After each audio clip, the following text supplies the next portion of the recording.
কিন্তু নবীজি সারা পৃথিবীর মানুষদেরকে জানাই দিলেন, ঘেরে দুনিয়ার মানুষ, আমি আংটির মধ্যে কিভাবে আল্লাহর নামটা রাখলাম, তোমরা আমার থেকে শিক্ষা গ্রহণ করো।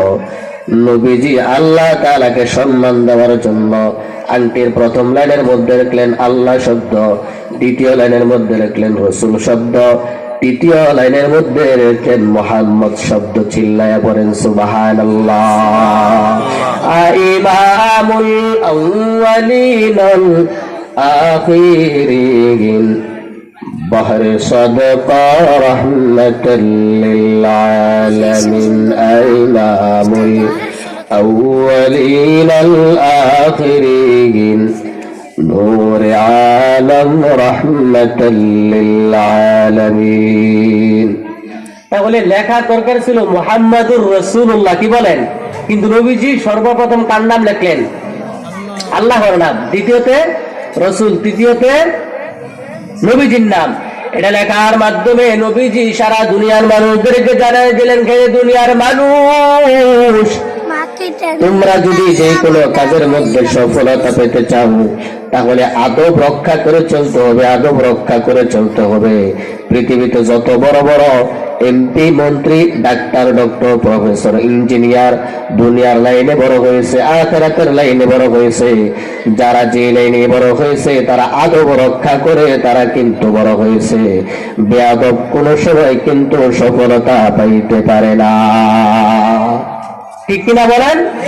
ইলমেরা ইজাজ করদান বেহিসাব খলকেরা দাদাদুল জওয়াবে বাসাওয়া। আউযু বিল্লাহি মিনাশ শাইতানির রাজীম।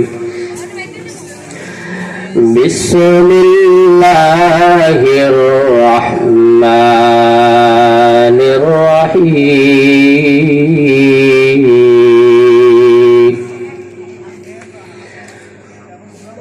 قل يا أيها الناس إني رسول الله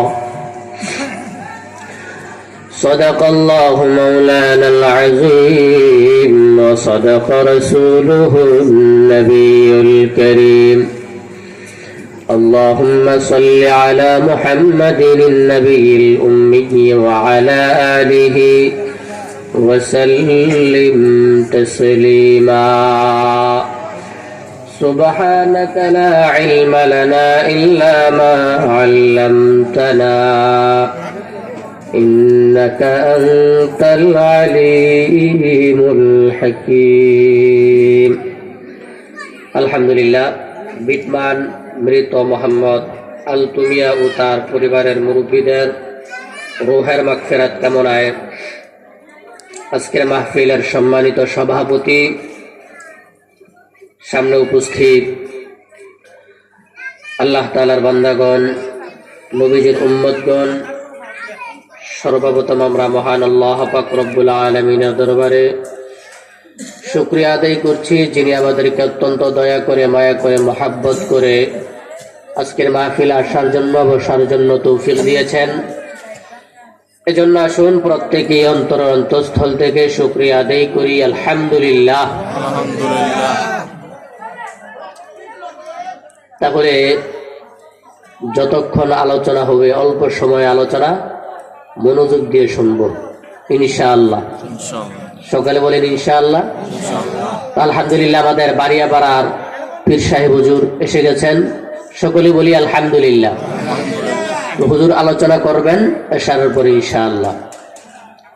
তো আমি যে আয়াতে কারিমা তেলাওয়াত করেছি, এখানে আল্লাহ তাআলা বলতেছেন, কুল, হে নবী আপনি মানুষদেরকে বলেন, ইয়া আইয়ুহান নাস, হে মানুষ সকল, হে মানুষ সকল, ইন্নী নিশ্চয় আমি, রাসূলুল্লাহ ইলাইকুম জামিআ, তোমাদের সারা পৃথিবীর সমস্ত মানুষের জন্য নবী এবং রসুল, নবী এবং রসুল।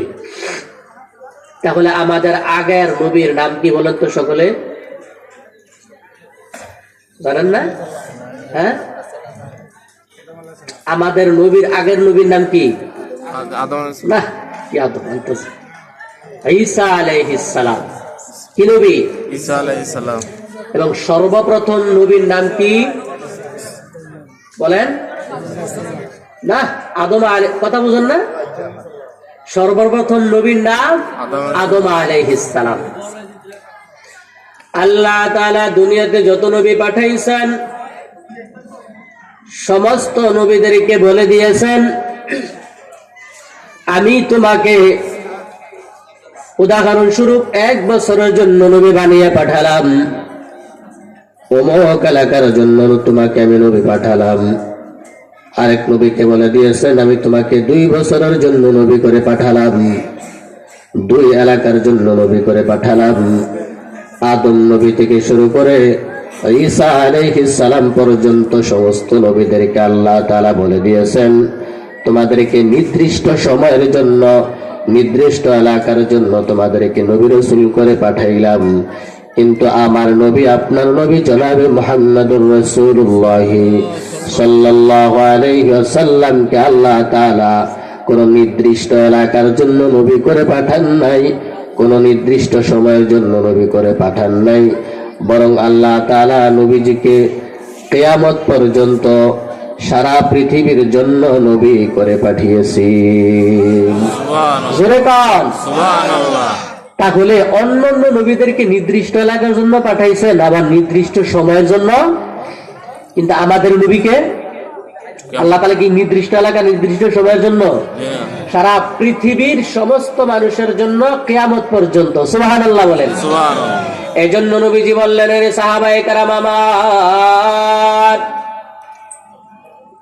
এই যে আয়াতে কারিমা তেলাওয়াত করেছি, আল্লাহ তাআলা কোরআন শরীফের 9 নম্বর পারার 9 নম্বর পৃষ্ঠার 11, 12, 13, 14 নম্বর লাইনে সূরাতুল আরাফের 158 নম্বর আয়াতের মধ্যে বলেছেন এই কথাগুলো।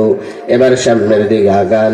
নবীজি বললেন, সাহাবায়ে কেরাম, আমাকে তো আল্লাহ তাআলা সারা দুনিয়ার জন্য নবী করে পাঠাইছেন, তাহলে আমি শুধু মদিনার মুসলমান, মদিনার মানুষদেরকে দিনের দাওয়াত দিলাম, মক্কার মানুষদেরকে দাওয়াত দিলাম, পৃথিবীর আনাচে কানাচে যে সমস্ত মানুষ রয়েছে তাদেরকে তো দাওয়াত দেওয়া হলো না। ঠিক আছে বললে, ইয়া রাসূলুল্লাহ, তাদেরকে দাওয়াত দেওয়ার ব্যবস্থা করেন। নবীজি তাদেরকে দাওয়াত দেওয়ার জন্য প্রস্তুত হয়ে গেলেন। সাহাবায়ে কেরাম বললেন, ইয়া রাসূলুল্লাহ, অন্যান্য রাজা বাদশাদের কাছে যে আপনি দিনের দাওয়াত পাঠাইবেন, চিঠি লিখে পাঠাইবেন, চিঠির মধ্যে যদি সিল মোহর না থাকে তাহলে রাজা বাদশারা কিন্তু চিঠির দাম দিতে চায় না। এখন জমানার মধ্যে মোবাইল চলতেছে না ভাই? আগে কি মোবাইল ছিল? আগে কি ছিল বলেন? চিঠি ছিল না? চিঠি। তো নবীজি বললেন, ঠিক আছে, সিল মোহর বানানোর প্রয়োজন, একটা আংটি বানাও। আংটির মধ্যে নবীজি লিখলেন মুহাম্মাদুর রাসূলুল্লাহ, পরেন সাল্লাল্লাহু আলাইহি ওয়াসাল্লাম। এই মুহাম্মাদুর রাসূলুল্লাহ লেখার যদি প্রয়োজন হয়, প্রথম লাইনের মধ্যে লিখতে হবে মুহাম্মদ, দ্বিতীয় লাইনের মধ্যে লিখতে হবে মুহাম্মাদুর রাসূল, এরপরে লিখতে হবে আল্লাহ শব্দ,